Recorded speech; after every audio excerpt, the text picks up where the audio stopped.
Hello everybody, welcome to Red Tool House. On today's video, we're going to talk about how cutting trees down on our land is not only improving our land and our operation, but is actually improving the planet. Now the reason why I say that is a couple videos ago, I'd read a comment from somebody watching one of my older videos and saying, hey, stop cutting trees, the planet needs them. And I brought that up in that video a couple weeks ago, and you all gave some really good comments, added to the argument that I was making in the video that, yeah, I don't know that you can have a blanket statement and just say cutting trees is destroying the planet. Obviously, there's practices that are, and there's practices that aren't. So I thought, what better time then, since this topic's kind of fresh in our minds, to take a snapshot to look at the property right now and show, hey, because of cutting these trees, this is the improvement that we've seen so far. So I'm standing right here. This is probably one of the first places I started clearing out. And again, we're not clear cutting to the fact that it's all slash and burn. We are cutting to open up pasture grasses. We are cutting to give our pigs something to graze on. Matilda here is enjoying actually this little sycamore that's been knocked over. She's eating the leaves off it while I was standing here talking. So we're clearing out some trees selectively to create what we call silvopasture, or using some agroforestry type concepts, leaving behind certain trees we want to keep, taking out trees that we don't want, or trees that serve us better in raw material of lumber or firewood or whatever the case may be. So we'll start right here for this example. So this tree here is a locust tree, and I've left this locust tree simply because I like to let locust trees grow up as long as they're not too thick. First and foremost, they're nitrogen fixers, which is good for the soil, and they're also dynamic accumulators, so they're pulling up minerals and things deep in the ground and obviously depositing that through their leaves and through other means. But the reason why I like locusts the most is they make great fence posts. So if the time would come that I need some fence posts and I've let this guy mature, then I've got some material, some fence post material growing right there. This tree right here that I'm standing on the edge of the pig pasture, this is the electric fence here. This tree right here is another great example. This is a wild plum. And this wild plum used to have the pigs up against it. The trees were all kind of grown in around it, and the pigs were wearing on it a little bit. They're kind of wailing on the bark. But since I was able to get the fence away from them, open this up a little bit, get a couple pines out, this thing's really bloomed. In fact, it had tons and tons of blossoms on it about 3 weeks ago. So I'm hoping if we don't get a late frost, then we should have quite a few wild plums from that. And we're going to try to take some cuttings from that. We're going to try to propagate that. It's got some nasty thorns on it, but we're going to try to propagate that and maybe plant some wild plums throughout. So another tree that I left, so we had the locust here and the wild plum. And again, being able to open up the canopy, that locust has grown dramatically in the past year or two. But another tree I left behind was this white dogwood. And again, there's really no fruiting benefits from dogwood. A dogwood is a kind of a borderland tree. It's a pioneering tree. It actually won't get very much bigger before it dies out. So I was going to kind of let this one run its course. Quite frankly, I left it because they're pretty. And I like it in the spring, showing that white. So you can see here by the tractor shed, or what's now the pig shelter, the stumpage. There's some old stumps here from where we've cut. And we've got, I haven't seeded any of this. We've got just some natural grasses coming in the pigs enjoy. You can see Merritt up there just chowing away. Mercy's in heat right now, so she's ill-tempered. She'll be aggravating me the entire time I'm shooting this video. But yeah, these grasses have come in, and this has really started to green up since, of course, we've opened the canopy. Well, okay, I'm way over here, and I just wanted to show, walking from the tractor shed, or what I call the pig barn now, just what we left behind and the benefits coming from it. So again, here's a locust tree right here, just a small, I don't know if you're going to be able to see me because I'm going behind this tree. All right, there's a locust tree there, take my word for it. And then right here, I left behind specifically, this large tree is a mockernut hickory. And this turkey really produces the hickory nuts. So that's a way that leaving this tree behind, of course, is allowing this thing to grow. Its canopy is really opened up. in the last 2 years since I've cut everything around it. But this tree produces even more hickory nuts now. So how does that help our farm, and how does it help the planet? Well, if you look at it, the hickory nuts, of course, are a source of protein. It's the middle of the spring, so I don't have any hickory nuts. I do have hickory shells laying all over the place. But in the fall, when this thing is loaded down with hickory nuts and it drops those, it's providing food for my pigs. So my pigs have some great forage here. They're really loving it. They finish off well. They get big and healthy with that great protein.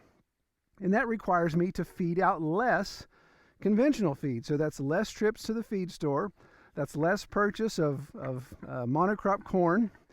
And of course, less fuel. When I purchase less corn and feed, that's less fuel that's used to consume to drive that feed to my feed store. So it's kind of a chain reaction. If I'm buying less feed because I'm letting nature produce protein for my pigs, then there you go. That's helping my farm out, helping reduce costs for me, but then also helping the planet, keeping emissions down.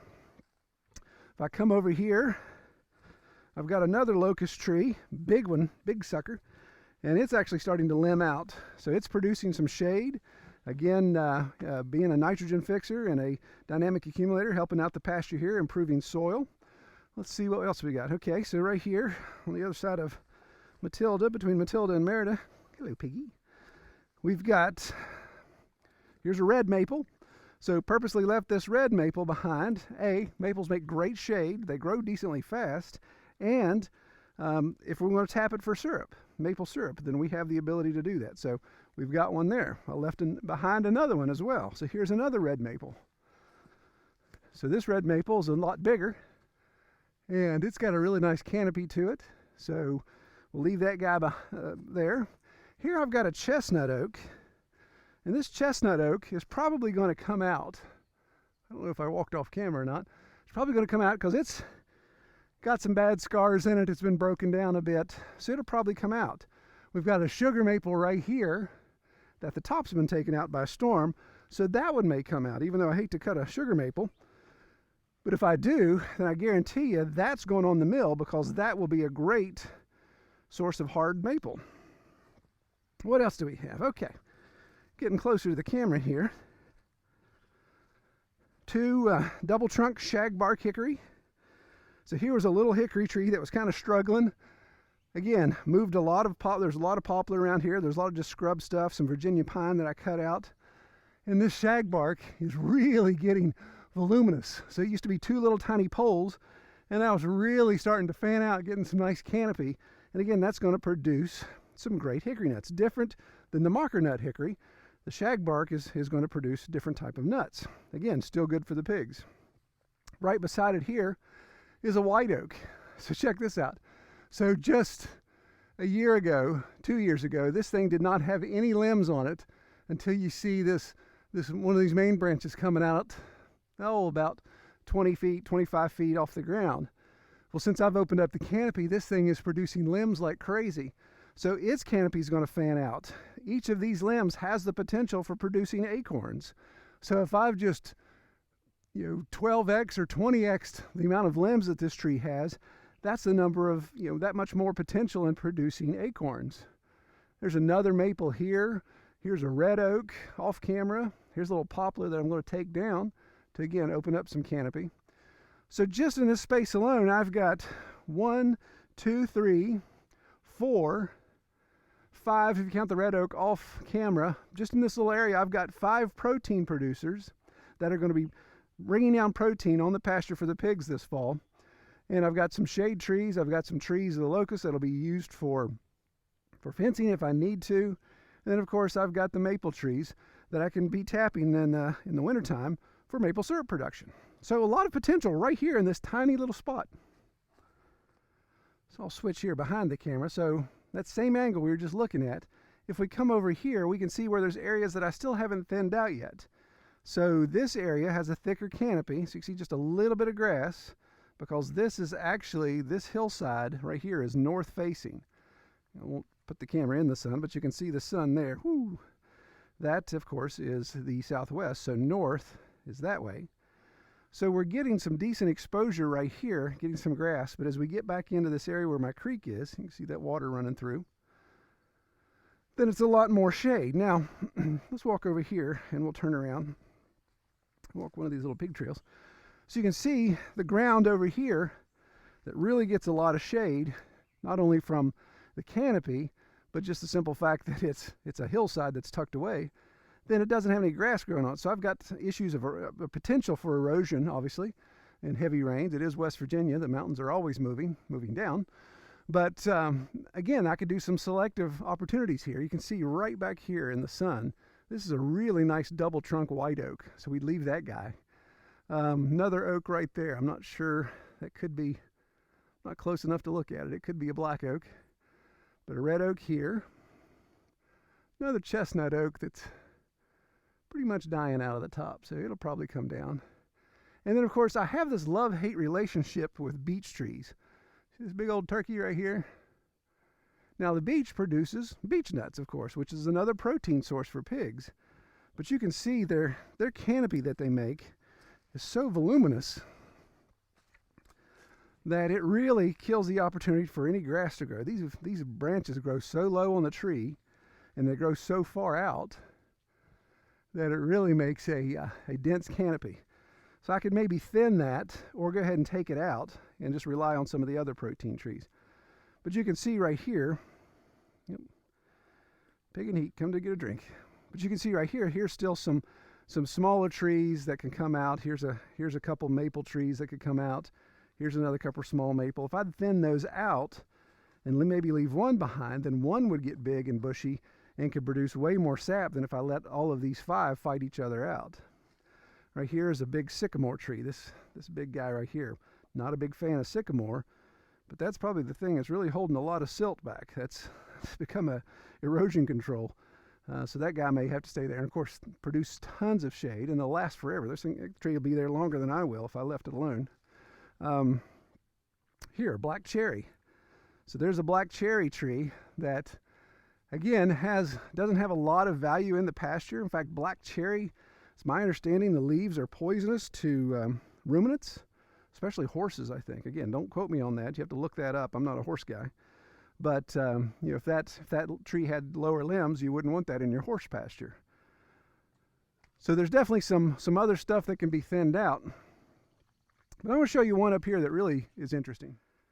So about 19 years ago, I had this property timbered. And when they came in and cut, I don't know if you can see some of the old stumpage up there, but this was a double trunk white oak. Whew, catch my breath. Old fat guy walking uphill. This double trunk white oak, they took the left trunk, but didn't mess with the right trunk. So you think, well, that just killed that tree. Well, that was 20 years ago almost. And you can see that tree has some rot in it, but it is still coming back. The canopy's just now coming back from the winter, and it's right on the edge of the pasture. So when that thing produces acorns, guess where they all go? They all go downhill. So we get a ton of production there. So one of my most used trees on the mill right now is the tulip poplar. And there's two of them right here. There goes one there and one there. And the one in the back actually is much bigger than the one in the front. It's just further away, of course. But these are what I use the most right now on the mill for some of my construction projects. And you can look, to show you this, we'll pan up these two poplars here. You can kind of see why they're a sawyer's dream. They're like a telephone pole. They grow really straight. They grow really fast. They've got a clean grain to them. They don't have a lot of lower limbs. So it becomes an ideal tree for milling. So that brings me to another point of why cutting trees on our land is not only improving our land. Let me get this dogwood out of the way so we can see. Dead limb. Come here, dogwood.